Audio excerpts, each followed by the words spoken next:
Hello, viewers. This is an exciting day for me because I get to introduce you to someone I hold near and dear, Bernadette Smith. Bernadette and I met when we were both students with heroic public speaking, and we became fast friends. It was one of those you had me at hello deals. But let me tell you about my friend Bernadette. She is the CEO of the Equality Institute, which is a boutique diversity, equity, and inclusion firm that is setting the world on fire. She is a dynamic leader and businesswoman. She's a keynote speaker and an award-winning author of 4 books. Her latest is called Inclusion 360, Proven Solutions for an Equitable Organization. Bernadette has been named one of Chicago's notable LGBTQ executives by Crain's Chicago Business and one of the top 25 women in meetings by Meetings and Conventions magazine. Bernadette, hello and welcome to Know Your Worth, Command Your Value. It's so great to have you here. Thank you. That was a really kind introduction. But just tell us a bit about you so that our viewers know who you are. Sure. So I am an entrepreneur and I love being an entrepreneur, and it's been kind of a wild ride. I started my first business in 2004, back when I was living in Boston, Massachusetts, when Massachusetts became the first state in the country to have marriage equality for same-sex couples. So there were all of these protests trying to change the Constitution to ban marriage equality before the law went into effect. And I was planning events for a nonprofit at the time, going to these protests and rallies and hearings at the State House on my lunch break or after work. And I looked around at all of these couples many of whom had been together for decades. And I thought, you know what, this is actually going to happen. And I'm going to start a business to be a gay wedding planner. Because I really wanted these couples to feel safe from discrimination. I wanted them to have an ally as they're navigating a very traditional industry. And back then, only about 1/3 of Americans actually believed in same-sex marriage. So there was a lot of work to do. So I was working with these couples, and as time went on, I ended up writing several books and realizing that I could have a much bigger impact beyond the couples that I was working with if I became a leader in the industry. And so I started writing, I wrote a training and started teaching and training other wedding professionals all about LGBTQ plus inclusion. So that is really how it all started. But well, in my heart, I'm kind of an activist, right? And so I really wanted to be an activist for these couples. And, they had just earned this right. And I knew it was going to be a hard road for them, and that someone had to do it. They were going to be looking for wedding planners. I was planning events for a nonprofit. It all seemed to make sense to me, even though the only weddings that I went to were Irish Catholic weddings. So kind of the opposite of many same-sex weddings. Right. So I had to kind of teach myself to be a wedding planner as well. I mean, I had a business partner at the time who had a lot more experience than I did, but it was really all about the activism and, and wanting to be an advocate for these couples and help them feel safe. Right. And that's great. And that's such great party chatter, by the way. I just, as you know, from the moment you told me that, I bring it up, I think, in every conversation that we've had, because I just find it so incredibly cool. Bernadette, so you've had a long, not too long, but a long and successful career. You've gone a circuitous route like so many of us have. What do you wish you had known or that someone had told you along the way, especially with your journey through entrepreneurship? Honestly, it's all about sales. Like that is not what I understood. I thought, here I am, I have this idea, I have this craft kind of thing, this business. But what I didn't realize is that I was going to spend an awful lot of time doing sales and marketing, and I needed to learn how to sell. And that selling is not what I thought it was. That selling is all about being a problem solver and providing a consultative conversation, and providing service and value, and not like the sleazy sales perception that I had.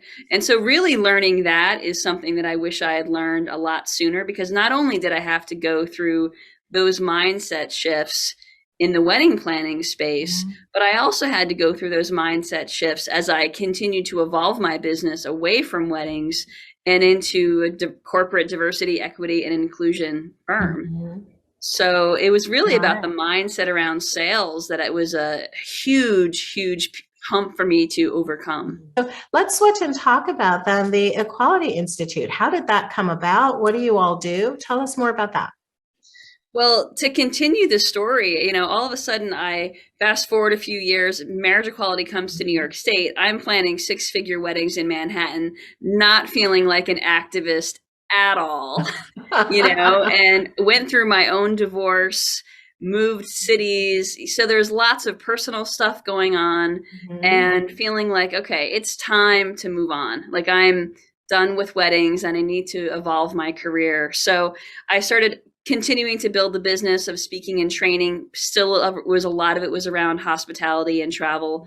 And eventually I just sort of phased all of that out. And it was honestly a professional identity crisis for a few years Mhm. as I was in that kind of awkward stage between businesses. But and that there was lots of stories there of the lessons I learned around the mindset shift and all of that I had to work through, the personal development that I had to go through in order to really build up Equality Institute.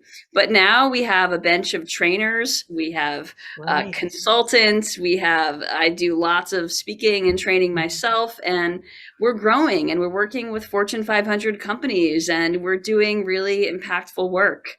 And I love it. I absolutely love it. And so then when did the books come into the mix? When did you decide to start writing as well?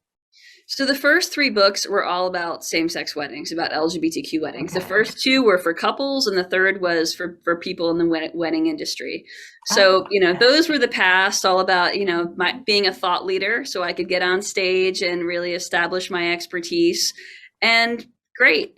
And then I knew that I needed to turn the page and establish myself as a thought leader in this new space, Mhm. also to help me overcome my own imposter syndrome because I've never Okay. worked for a corporation, right? And Uh-huh. here I am selling to corporations and talking to them, talking to CEOs, but I haven't really I've been an entrepreneur for literally almost my entire career, Ah, right? And so I had some stuff to work through, me imposter mhm. syndrome stuff to work through. And one of the ways I did that was to write another book. so So Inclusive 360 came out last year. It was an instant bestseller. The audiobook is out now, and we're building. We have an assessment launching. I'm not sure when this will air, but by the time it airs, you might be able to go to inclusive360.com and see our really cool new assessment tool, which is a digital app that's going to help your organization actually have a very specific, tangible set of solutions related to diversity, equity, and inclusion. So yeah, it's been fun building that. It's been fun building my company, and I'm really proud of the work we get to do. Oh, that's great. And I'm so glad to hear that your book is out on audio. As you know, I've had the pleasure of reading your book and loved it. And so now I'm going to go off and get it on audio as well, because I think it's just that good. And I encourage my viewers to do the same. Thank you. So let me switch a little bit. Today more than ever, people are struggling with understanding their worth or their value. And I see this especially at work with women and people of difference. So for you and being an entrepreneur, when did you get to that point where you felt like you knew your worth? I had to go through it a few different times. I Mhm. mean, when I was planning six-figure weddings in Manhattan, and getting paid, twenty to $30,000 per wedding, I felt like I was, earning my worth back then. That felt Uh-huh. like it felt right, until it Mhm. didn't. Right. But when you are at that level in that city, it's really validating to kind of get to that point. So Mhm. that was a good place for me again until it wasn't, and it was the peak there was pretty short lived. um, mostly because of my own personal stuff, my own divorce and all of that. Right. Um, And then, I had to learn my worth again as I was evolving my career and building this new business. And so I would say last year, again, I sort of felt like, yes, I know my worth again. And that came because of just a lot of really kind words people were saying, feedback on my presentations, people who were early readers of my book, like you, really that type of stuff. Unfortunately, it's like external validation. Right. The But, thing we tell people not to focus on solely, but. Right. So, but that sort of external validation did help me feel like, all right, I earned this, and now I can start to charge more, and now I can start to just keep being authentic. Because what I guess all of that external validation reminded me is that people like me for who I am, and all of my quirks and all of my, my personality, like they like me. And I should just keep leaning into who I am. Because honestly, when I was in the wedding industry, I was never fully comfortable in my own skin. Part of it is because, first of all, there are like almost no lesbians in the wedding industry, so a little lonely out there. But also because I never really cared about weddings. It was more about the activism piece for me. Okay. And so really like the passion about invitations, it was all sort of like, a costume I put on. And I got into it, but it wasn't ever truly me. And so knowing my worth now is about really being comfortable in my skin. And that feels amazing. At the age of 45, I'm completely comfortable in my skin, and that's priceless. And I applaud you for knowing when to listen to external validation and when not to, right? Because so often we take in the external input and we let go of the validation and we listen to the things that are negative that actually don't do anything other than harm us. So Sure. I really appreciate that you appreciated the difference. So so Bernadette, the name of the show, of course, is Know Your Worth, Command Your Value. So I have to ask you, what, if any, advice would you give someone at any age or stage in their career or their life that would help them, one, know their worth, but then take an action or actions to command their value? Well, I think it really starts with authenticity. I mean, you wrote the book on this, right? So thank you. And that's a book I wish I had read 3 years ago. Right. But that's really where it starts, is because when we are authentic and when we are able to really zero in on what makes us unique and what our sort of unique selling proposition is, then we, as an individual, then we can better differentiate ourselves in the marketplace, whether it's, when you're applying for a job or as an entrepreneur or whatever, or actually within your organization. When we lean into whatever our differences are, then that makes us more clearly different, and then we can command more value.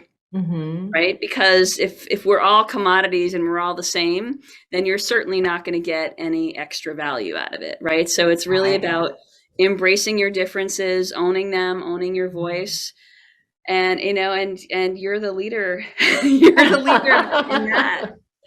Well, everybody has a gift, right? And we need to share those gifts with the world. I'm a firm believer in that, and it's one of the reasons why I so greatly appreciate you and the work that you're doing, and just the way that we've connected. Which I won't go on because I'm sure our viewers are like, okay, enough of the love fest, Charlene. I get it. But Bernadette, how can my viewers keep in touch with you, with what's going on? How can they find you or potential clients? What's the best way to do that? What I would love everyone to do is to subscribe to my newsletter, 5 Things. And you can subscribe. Yes, thank you. You can subscribe at 5thingsdei.com. And the reason I share this link is because In the newsletter, which comes out on Saturday mornings, you're going to get good news, and it's always positive stuff, and it's focused on what's going right related to diversity, equity, and inclusion and corporate social responsibility. Because I'm a positive person, I'm always looking to lead from positive examples. There's a lot of negativity out there. That's not my vibe. And so I want to bring good news into the world, and I do that every week in the newsletter because I believe that someone can see this, get one of the stories, and say, hey, we should try that at our company, right? And that's how the world changes, is by learning from what's working and experimenting.